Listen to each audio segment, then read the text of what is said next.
Dear students, welcome to Abbas Mathematics 10th Standard Tamil Medium Probability and Statistics புள்ளியலும் நிகழ்த்தவும் ஏற்கனவே வரிசையை பார்த்துட்டு இருந்த சில சம்ம அடுத்து ஒரு பகடை உருட்டப்படும் அதே நேரத்தில் ஒரு நாணயம் சுண்டப்படுகிறது. பகடையில் ஒற்றைப்படையின் கிடைப்பதற்கும் நாணயத்தை தலைக்கெடுப்பதற்கான நிகழ்த்தவு பார்க்க. இந்த கொஸ்டின் செப்டம்பர் 21 ஜூன் 23 கேட்டிருக்கு. கூறுவெளி ஒரு பகடைங்கிறது பார்த்தீங்கன்னா 1 2 3 4 5 6. நாணயம் பார்த்தீங்கன்னா H, அப்போ நம்ம என்ன செய்யணும்?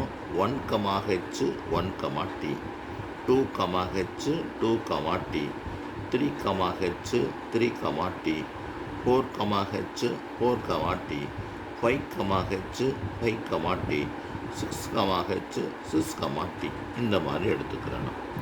இப்போ NS மொத்த உறுப்புகள் 12. நம்ம கணக்கில் கேட்டிருக்கிறதை எழுதி நிகழ்த்தகவு அப்படிங்கிறதுக்கு பொதுவாக நிகழ்ச்சின்னு மாற்றிக்கணும். ஏ என்பது பகடையின் வந்திருக்கு பாருங்க.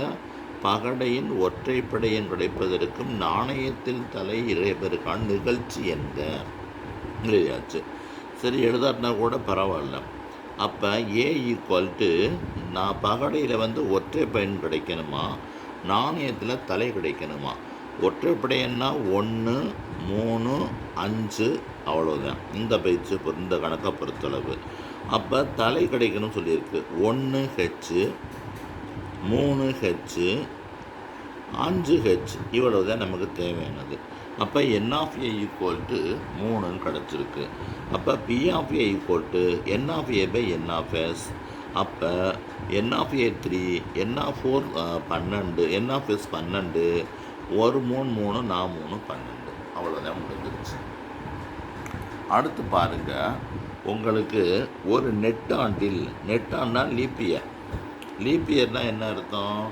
அந்த பிப்ரவரி மாதம் 29 நாள் இருக்கும். மொத்தத்தில் லீப் இயர் கண்டுபிடிக்கிறதுக்கு ஒரு இயர் இப்போ 1960 லீப் இயராக என்னன்னு கண்டுபிடிக்கணும்னா அந்த நம்பர் 4ஆல் டிவைட் ஆகணும்.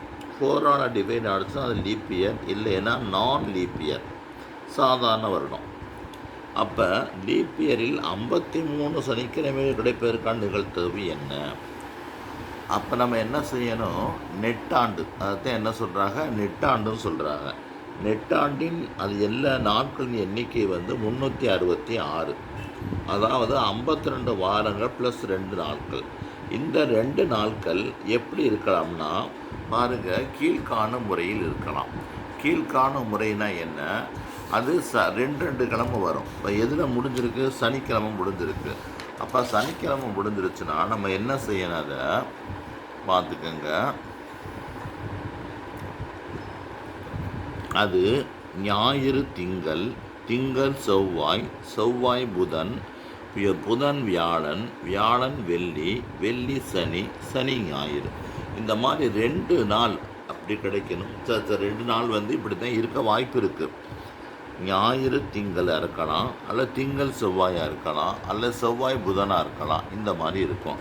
அப்போ ஏ என்பது 53ஆம் சனிக்கிழமை கிடைக்கும் நிகழ்ச்சி என்க. அப்போ 53 சனிக்கிழமை எத்தனை தவணை வந்திருக்குன்னு பார்க்கணும், எங்கெங்கே வந்திருக்குன்னு பார்க்கணும். இதை பார்த்தீங்கன்னா வெள்ளி சனி ஞாயிறு 2 இடத்துல வந்திருக்கு. அப்போ NA equal to 2, PA equal to NA/NS. அதனால் 2/7 அவ்வளவுதான்.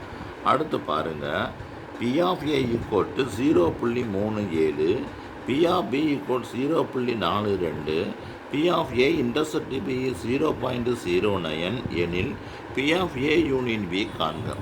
இதெல்லாம் அந்த பயிற்சியில் உள்ள ரொம்ப ஈஸியான கணக்கு. பார்த்துட்டாவே அதை விட கொஞ்சம் கஷ்டமான கணக்கு நம்ம படிப்படியாக படிக்கும்போது புரிஞ்சுக்கிறலாம். அடுத்து பாருங்கள், இப்போ PA யூனியன் Bக்கு formula PA plus PB minus PA intercept வெட்டு B. PAக்கு வேல்யூ சப்ஸ்டியூட் பண்ணியாச்சு, PBக்கு சப்ஸ்டியூட் பண்ணியாச்சு, மைனஸ் PA இன்டர்செப்ட் சப்ஸ்டியூட் பண்ணியாச்சு. இது ரெண்டையும் சாதாரணமாக ப்ளஸ் பண்ண வேண்டியது. ப்ளஸ் பண்ணுறது கொஞ்சம் கேர்ஃபுல்லாக இருக்கணும். 37 0.42 ரெண்டையும் ப்ளஸ் பண்ணால் 9, இது வந்து 7 அந்த வந்துருச்சு. இப்போ இதை மைனஸ் பண்ணணும். ரொம்ப கேர்ஃபுல்லாக அந்த டாட்டு பாயிண்ட்டுக்கு நேராக பாயிண்ட் வரணும். அப்போ அதை மைனஸ் பண்ணால் 0 7 0.7 7 0 7 1 தான் 0.7 1 தான். அவ்வளோதான், புரிஞ்சிருச்சு உங்களுக்கு. அதுக்கடுத்து பாருங்கள், இதே மாதிரி சம்மதம் P of A equal to கொடுத்துருக்கு, பி ஆஃப் பி கொடுத்துருக்கு, பி ஆஃப் ஏ வெட்டு பி கொடுத்துருக்கு. எனில் பி ஆஃப் ஏ இன்டர்செப்ட் பியை காண்கன்னு கேட்டிருக்கு. இந்த கணக்கில் வந்து கொஸ்டின் வந்து தப்பாக இருக்கிற மாதிரி தெரியுது.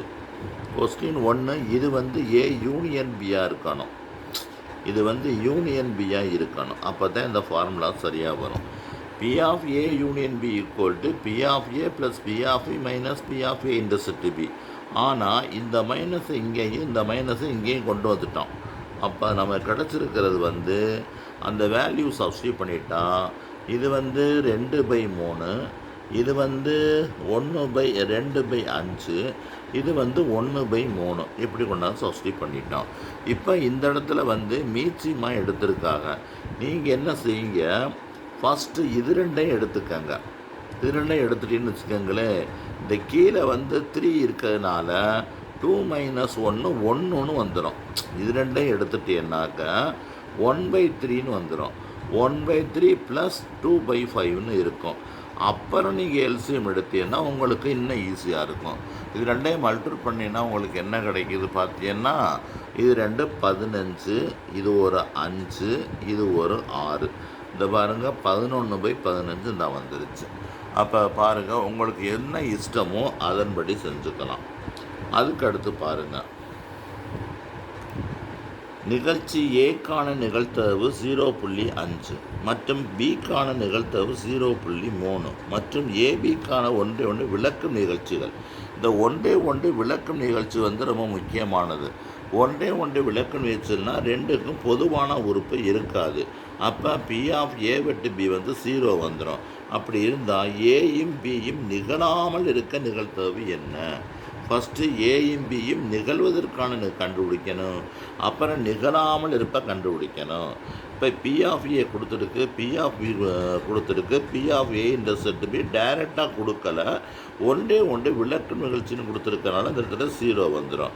அப்போ P of A union B equal to P of A plus P of E minus P of A intercept B.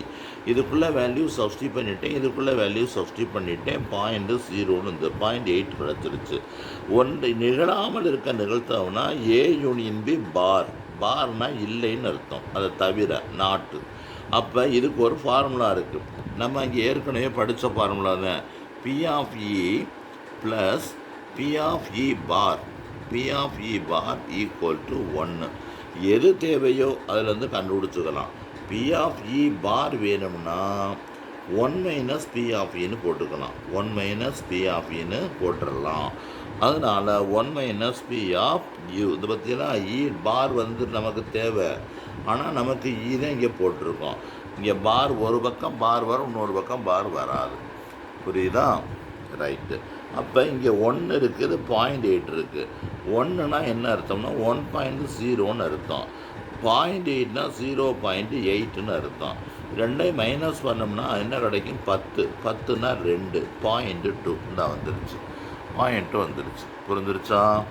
அவ்வளவுதான். இப்போ பாருங்கள், உங்களுக்கு இந்த கணக்கெல்லாம் எவ்வளவு ஈஸியாக இருக்குன்னு பாருங்கள். அதனால் நீங்கள் என்ன செய்ய, கொஞ்சம் மனசு வச்சு படிச்சிங்கன்னா உங்களுக்கு நீங்கள் மேத்ஸில் ஈஸியாக 100 மார்க் எடுக்கலாம். 1 மார்க் மட்டும் உங்களுக்கு கரெக்டுனா நீங்கள் இந்த 2 மார்க் 3 மார்க் 2 மார்க்கு 5 மார்க்கெலாம் ஈஸியாக அட்டன் பண்ணி மார்க் எடுத்துடலாம். அதனால் டியர் ஸ்டூடெண்ட்ஸ், கொஞ்சம் ஹார்ட் ஒர்க் பண்ணுங்கள், மை சேனலை சப்ஸ்கிரைப் பண்ணுங்கள், உங்களுக்கு ஈஸியாக புரியும், ஹை மார்க் எடுங்க. பாய்.